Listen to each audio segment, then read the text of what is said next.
we will immediately invite Sherman to start his presentation here with a round of applause, please. Thank you, Mahesh, for that very generous introduction. Thank you, Suhas, and thank you, Sanjay Mohe, for inviting me to be a part of this. I'm really, really happy to be here and to be part of this panel that is going to look at these wonderful projects. I'm a little bit surprised to get the invitation because I'm not an architect. I'm a landscape architect. I'll definitely be bringing a new dimension to, I guess, what we're going to be looking at. And it's also going to bring a new dimension to the talk that I wanted to talk about today. When I saw Sanjay Mohe's presentation on the Badami site, and then, I Googled stuff and watched YouTube, and, what an incredible site. It's a historical site. It's a site that's got so much character. It's a sacred site. And, now you as students are being asked to make an intervention into this site. That's really, really intimidating. And that's the first thing that came across to me is, how do you start? And I think, the previous speakers also alluded to that, right? You're talking about a site that's got a lot of history to it. It's got a lot of culture to it. It's a community. It's an ecology. And you need to digest all of that.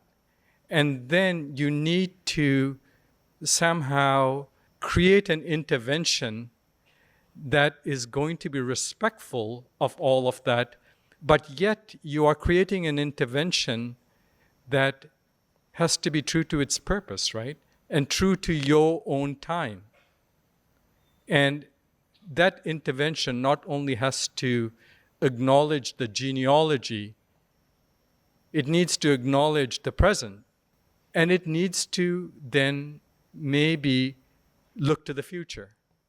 And so that's kind of brings me to this topic, right? Of landscapes reveal, inform, and inspire. And I want to talk about this because as one of the judges at tomorrow's competition, I was struggling with, well, how do I look at these entries and judge these entries? You have to have criteria. Obviously, when you're doing the project, you're going to have your own criteria. You're going to have, your guiding principles. But I also need guiding principles of how I am going to evaluate these submissions. And that's what this is. And so I'm going to take a few minutes to talk about reveal, inform, and inspire. What does that really mean, right? What do I mean by that? What is the lens, the critical lens that I am going to be looking at these projects with? And so I'm going to start here. These people, to one degree or another, had a certain influence on, to me, reveal, inform, and inspire. I might be showing my age, but I just want to do a very quick poll here. You've already heard about Louis Kahn, but if you have recognized two of those names, can you put your hand up? That's not bad. Okay, so that's two of those names. Keep your hands up. How about three? Have you heard of three of these names? That's also pretty good. 4. I see one hand up. No, I see more than one hand up. 5. Have you heard of 5 of these people? Okay, so now I have something to talk about. I'm not going to waste my time up here. Okay.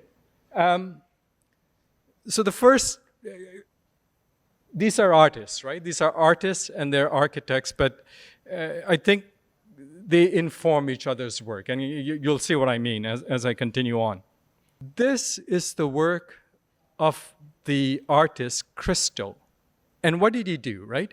Christo did this thing where he actually wrapped islands. He wrapped buildings as well. He did really, really weird stuff.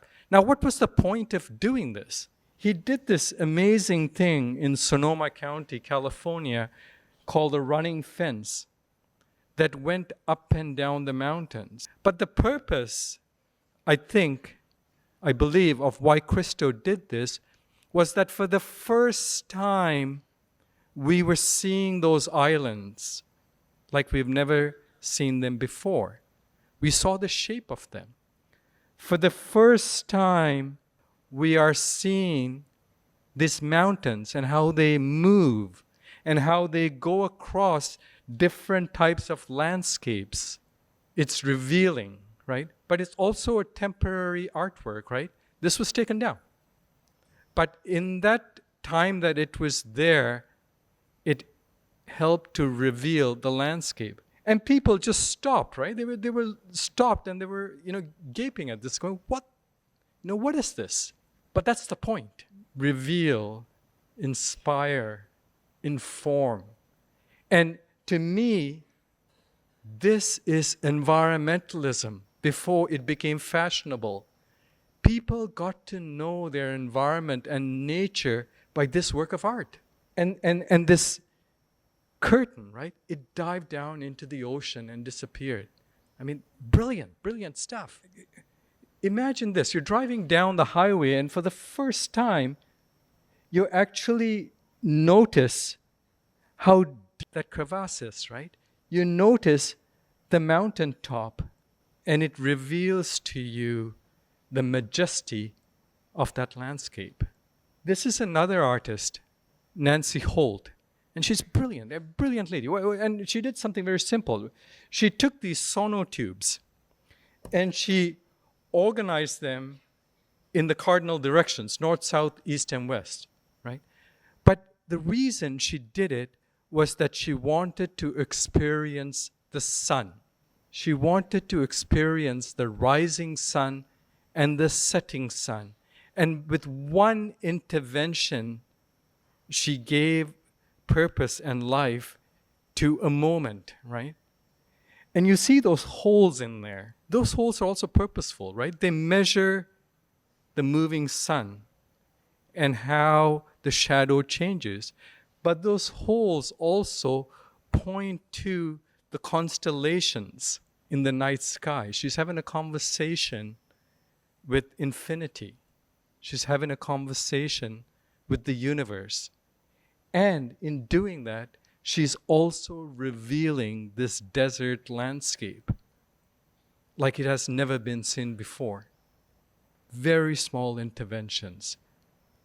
This is the work of a British artist, Andy Goldsworthy. And Andy, what he does, he just walks. He just walks and he's inspired.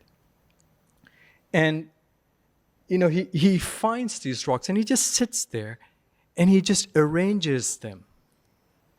And all of this is, again, it informs, right? You're seeing fall colors for the first time. You're seeing the rocks for the first time.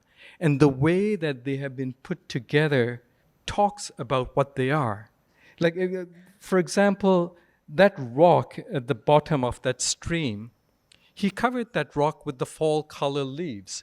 And for the first time, you are understanding the gold color of the maples, right, that fall down. He pasted them onto a rock. So it's staring you in the face. You can't miss it. But also, if you were to walk by that stream, you would never notice the rocks. But now you have to stop and look. You have to stop and look and be informed, right? Brilliant stuff. This is the work of Robert Smithson, the Spiral Jetty in Utah, Salt Lake. And he just made this intervention where he just, took the rocks and he just went out there and did this geometric shape that went out into the lake. So that when you now experience this space, you're out there. You're out there. You're not on the edge. You're out there. And because he made it at a certain level, you also get to experience the change in tide.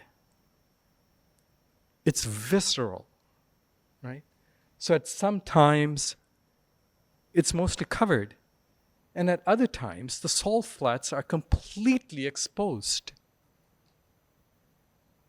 But he's also like, what happens at the end of that thing? Does it actually sink? Does it go in? Or is it actually coming from the lake and going out, right? There's a conversation happening between the water and that mountain and the rocks. This is a project that Peter Walker is, just to give you a little bit of background, not too many hands up for Peter Walker, I don't think, but he is probably, modern landscape architecture. He's one of the godfathers, right? He is well known among landscape architects. And he was commissioned by Harvard University to design a landscape. So what did Pete do? Pete actually put a bunch of rocks in a circle. This now goes back to Smithson stuff, right? It goes back to Andy Goldsworthy's stuff, right? They did stuff like this. But can you imagine, and just this courtyard space, right? You have all of these pathways moving. Nobody stops there. And then you have the Science Center and you have the Memorial Hall behind that. Here's Peter Walker. Imagine him sitting in front of the Harvard Board of Trustees and presenting this to them. Right? And what is he presenting to them? This plan with just a bunch of black squares in it. And he says, that's your garden. If I did that, I'd be fired, right? But he was also a teacher there, so he didn't get fired. But think about the nerve of that man to actually put something there and say, you're going to build this. And, the first question that they're probably asking is, how in the heck would anybody use this? Why would you even do this? What's the point? But the point is that, the geometric way that those stones were laid out helped to reveal. It helps to reveal so that, when it's covered in snow, it looks a certain way. And in the summer, it looks a certain way. And you don't need to tell people how to use it. They figured it out. There's no instructions. It's intuitive. And this fountain is probably the most visited spot in the whole Harvard campus. And it was probably also the cheapest to build. It's just asphalt and a bunch of stones that he got from farmers in Massachusetts, right? And he sunk it down there. The nerve. But what a brilliant piece of landscape architecture. What a brilliant piece of art. And how it then, it became a place that people actually stopped. And for the first time, they embraced their surroundings. They embraced Memorial Hall. They embraced that courtyard space for the first time. Is this a landscape or is this architecture? Okay, I'll say it's landscape. The Great Pyramids of Giza. But the reason I put this up here is that the next project is also one of my favorite projects, which again, you'll see a theme emerging here. And the theme is that there's these lines, squares, pyramids, circles that are inserted. And when they're inserted in such a purposeful way, the juxtaposition of the two helps to reveal. But it's not just the form, it's what makes the form also that helps, right? This is a very, very controversial project. This is a drawing by I.M. Pei. And this is the drawing that he did, which, him and his buddy Francois Mitterrand, the president of France, didn't even have a competition. He just said, you're going to do it. You're going to do it, Mr. Pei. Just go for it. And Mr. Pei said, I'm going to put a pyramid there. Right? And he presented this. Right? And again, think about this, right? You're in France. You have the Louvre Museum, which is on axis with the L'Arc de Triomphe and the Champs-Élysées and the Place de la Concorde. And IMP goes and puts a pyramid in the middle of the Louvre, right? And the French are thinking, il est malade. Qu'est-ce que c'est? No, no, no. Il est fou. Il est fou. They hated this. Right? And then, but, again, and I don't know whether this is true or not, but Mr. Pei said to Mr. Mitterrand, don't worry about them. After you and I are dead and gone, this place will be revered. People won't be coming to the Louvre to see David. They'll be coming to the Louvre to see the pyramid. People won't be coming to Paris to see the Eiffel Tower. They'll be coming to see the pyramid. But, I mean, to insert something like that and to be able to then draw. So the Louvre now has more purpose, right? The whole Champs-Élysées, it's all brought to the surface, right? It is respectful, although it might seem to be absolutely arrogant, right? But it's also something that's very much a reflection of its time, right? He wasn't trying to create Renaissance architecture. This is modern architecture. And what a stunning, stunning piece of architecture. And if you ever in there, and when they built this, the glass that they had at the time always had a tint. It always had some sort of distortion, and they had to invent a new glass, right? Because IMP said, when you look through the glass, I don't want any distortion of light. I don't want any distortion of whatsoever. But for the first time, when you enter that, you really experience and see the architecture like you've never seen it before. You experience the space like you've never seen it before. I'm not saying put a pyramid in Badami, but you see where I'm coming with this, right? Okay. Yeah, so let me step back. Okay. But yeah, again, I admire the courage that they took in doing this and the way that they were, with a very simple move, and IMP said this, right? With a very simple move, one move, he was able to achieve a lot. And that's the thing about making clinical interventions. You don't have to do a heck of a lot, but you have to make one move. And to make that one move, you have to understand the site. You have to understand the context. You have to understand the history. You have to understand your point in time, where you are today. And then you have to think about, when we're dead and gone, what is that going to be?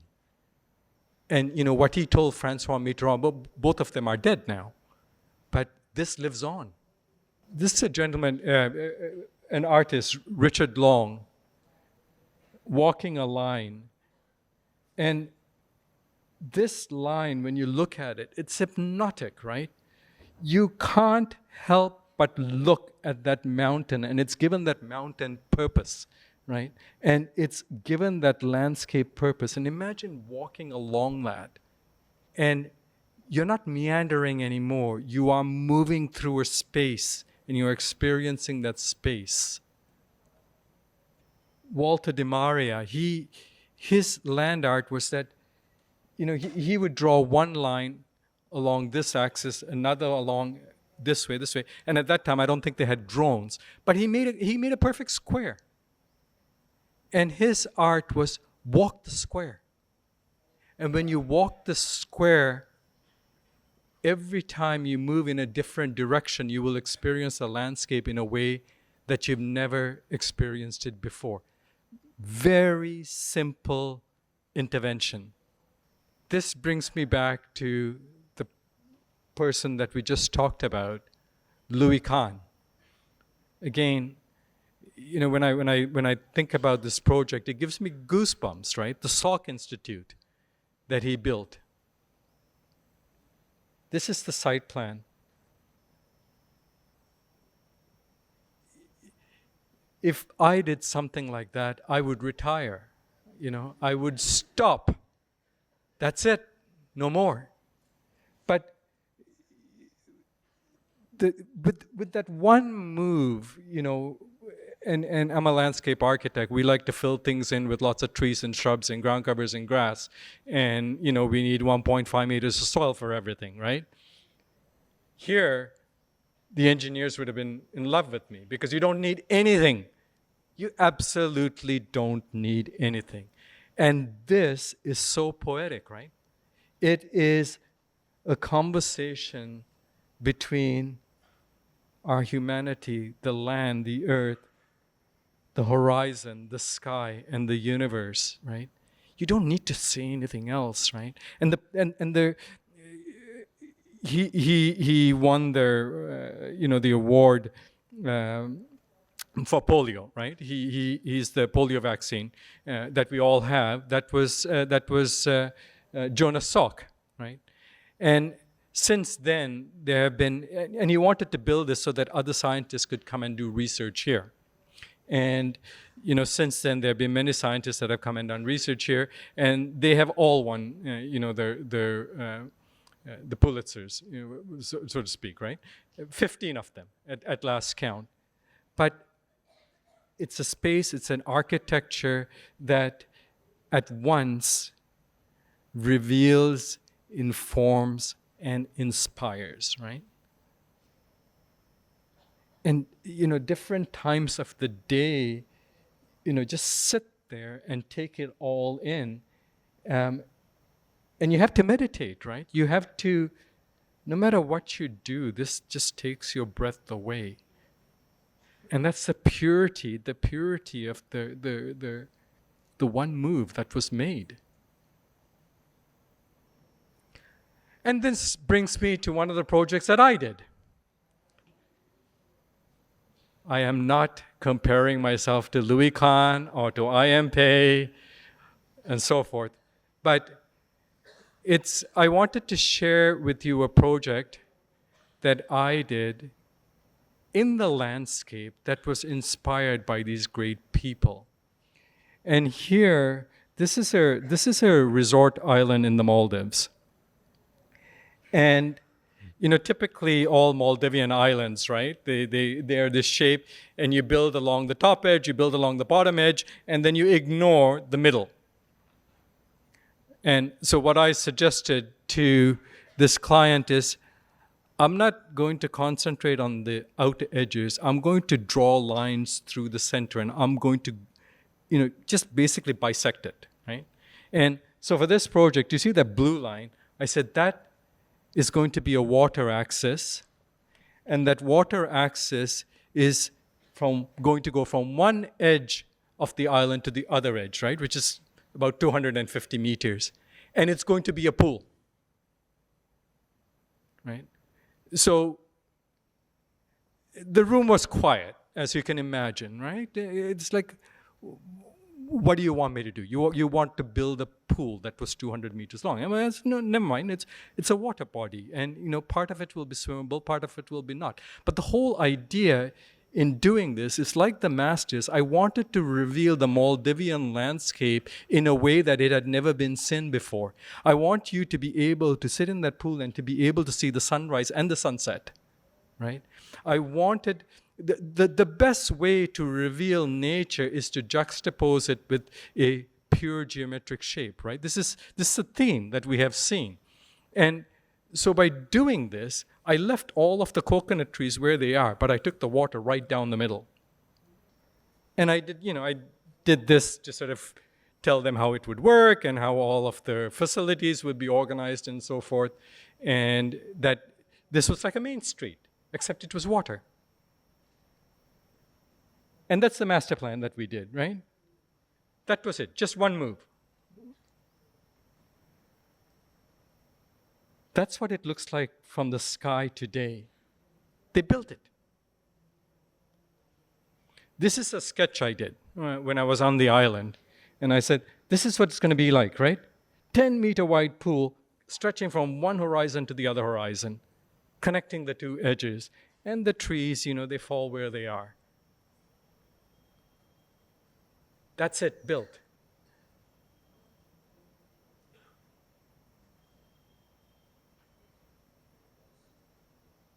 And that's what it looks like from the air. And I am told that, when people land here or when they take off, they always do a double turn because people want to actually take a picture of it, right? So now this has become probably the most photographed pool in the Maldives. And it's on everybody's Instagram shot, right? Everybody goes up to the edge and takes a selfie. The client is now very happy, right? He wants to buy another island and do another pool like that. Very boring. But again, that's what that looks like. I'm going to stop there. Thank you very much for listening.